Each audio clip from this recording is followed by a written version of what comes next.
السلام علیکم دوستو، اکثر مناظر اتنے پرفریب ہوتے ہیں کہ آنکھیں اور دل دونوں دھوکہ کھا جاتے ہیں۔ وہ جو نظر آ رہی تھی وہ تھی نہیں، اور جو وہ دیکھ رہا تھا وہ محض ایک دھوکہ تھا، کیونکہ گندگی کے ڈھیر سے جب کمل کھلتا ہے تو یقین ذرا بے یقینی کا شکار ہو ہی جاتا ہے۔ اپنی ذات اور حالات میں الجھے ایک مسافر کی بدگمانی۔ آج ہم آپ کو جو کہانی سنا رہے ہیں وہ اسی طرح کی ہے۔ اس کا نام ہے سفر بخیر اور اسے تحریر کیا ہے منظر امام نے۔ آئیے شروع کرتے ہیں۔ اکبر کی نگاہیں اس عورت پر جم کر رہ گئی تھیں۔ وہ ایک باوقار عورت تھی۔ اس کی عمر 50 سے زیادہ ہی ہوگی، لیکن اس میں بلا کا چام تھا۔ اس کی چال اور اس کے انداز میں ایسی خود اعتمادی تھی جو دولت ہی سے آیا کرتی ہے۔ اس نے خوبصورت ساڑی باندھ رکھی تھی۔ اکبر کے اندازے کے مطابق اس ساڑی کی قیمت ہی 20-25 ہزار ہوگی۔ وہ پارک میں واک کر رہی تھی۔ اس کے قدم بہت سہج سہج کر ایک وقار کے ساتھ اٹھ رہے تھے۔ اس کے ساتھ ایک دوسری عورت بھی تھی جو اس کی ملازمہ معلوم ہوتی تھی۔ اس عورت نے اس ملازمہ سے کچھ کہا اور وہ اشارے میں جواب دیتی ہوئی ایک طرف جا کر ایک بینچ پر بیٹھ گئی۔ شاید اس نے کہا ہوگا کہ تم جا کر بینچ پر بیٹھ جاؤ، اور وہ چلی گئی تھی۔ اکبر پہلی بار اس پارک میں آیا تھا۔ یہ شہر کے ایک پوش علاقے کا پارک تھا۔ یہاں آنے والے عام طور پر قریبی کوٹھیوں کے مقیم ہوا کرتے تھے، جو واک کے لیے یا جاگنگ کے لیے آیا کرتے۔ خواتین کو اپنا موٹاپا دور کرنے کی فکر ہوتی تھی تو مردوں کو شوگر لیول کم کرنا ہوتا تھا۔ اکبر کو اس کے باس نے کسی کام سے اپنے گھر پر بلایا تھا۔ اسے اکبر کے ہاتھ کوئی پارسل کہیں بھجوانا تھا۔ باس کا گھر اسی علاقے میں تھا۔ یہاں شاندار کوٹھیاں بنی ہوئی تھیں۔ خود باس کا گھر بھی بہت زبردست تھا۔ اکبر ایسے گھروں کے صرف خواب ہی دیکھ سکتا تھا۔ باس کے گھر جا کر جب اس کے شاندار ڈرائنگ روم میں بیٹھتا تو دل محسوس کر رہ جاتا۔ موازنہ کرنے لگتا کہ خود اس کے گھر میں کیا تھا۔ دور و دیوار سے محرومیاں ہی ٹپکتی تھیں۔ 2 کمرے تھے۔ ایک کمرہ اس نے اماں کو دے رکھا تھا، دوسرا خود اس کے پاس تھا۔ ایک کچا آنگن۔ اتنے پیسے ہی نہیں ہوتے تھے کہ تیسرا کمرہ بنوایا جائے، حالانکہ صحن اچھا خاصا بڑا تھا۔ اس صبح بھی باس نے اسے گھر ہی بلا لیا تھا پارسل دینے کے لیے۔ اس دن باس کو دفتر نہیں آنا تھا۔ وہ پارسل وصول کر کے سامنے والے پارک میں آ کر بیٹھ گیا۔ اس نے اس شاندار عورت کو اسی پارک میں دیکھا تھا۔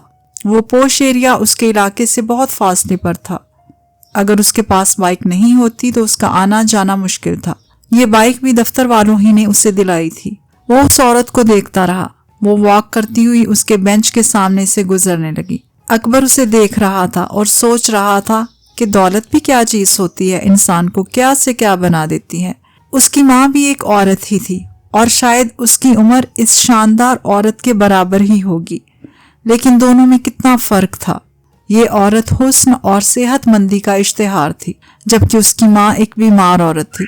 جان لیوا کھانسی نے اس کو توڑ کر رکھ دیا تھا۔ اس کا جسم بہت کمزور ہو چکا تھا۔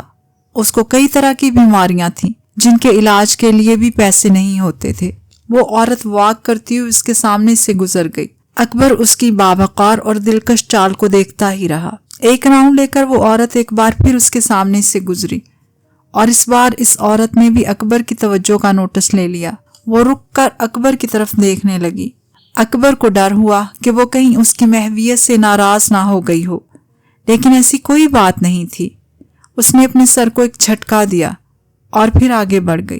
اکبر اس وقت شش و پنج میں مبتلا تھا کہ وہ کیا کرے، خود اٹھ کر چلا جائے یا اس عورت کو دیکھتا رہے۔ وہ بیٹھا رہا۔ وہ عورت گھومتی ہوئی پھر اس کے سامنے سے گزرنے لگی۔ اس بار بھی اس عورت نے اسے دیکھا اور رک گئی۔ وہ بہت غور سے اکبر کو دیکھ رہی تھی۔ اس بار اس کے ہونٹوں پر مسکراہٹ بھی تھی۔ پھر وہ آگے بڑھ گئی۔ یہ بس ایک لمحے کی بات تھی۔ اکبر اب وہاں بیٹھ نہیں سکتا تھا۔ اس نے ایک نظر اس عورت پر ڈالی اور بینچ سے اٹھ گیا۔ گیٹ پر پہنچ کر اس نے مڑ کر دیکھا۔ وہ عورت اب بھی اسی کی طرف دیکھ رہی تھی۔ شام کو اکبر اپنے محلے کے ہوٹل میں آ کر بیٹھ گیا۔ یہ اس کا روز کا معمول تھا۔ اس قسم کے محلوں میں اسی قسم کے ہوٹل ہی تفریح کا ذریعہ ہوا کرتے ہیں، جہاں ہر قسم کی باتیں ہوتی ہیں، ایک دوسرے کی خیریت معلوم کی جاتی ہے، ملکی اور غیر ملکی حالات پر تبصرے ہوتے ہیں۔ دیگر معاملات بھی اسی قسم کے ہوٹلز میں طے ہوتے ہیں۔ دوست بھی ایک دوسرے سے انہی ہوٹلوں میں ملا کرتے ہیں۔ کچھ دیر بعد اکبر کا دوست اسلم آیا تو اس نے اسے ساری صورتحال بتا دی۔ اس نے کہا تم شاید پاگل ہو گئے ہو،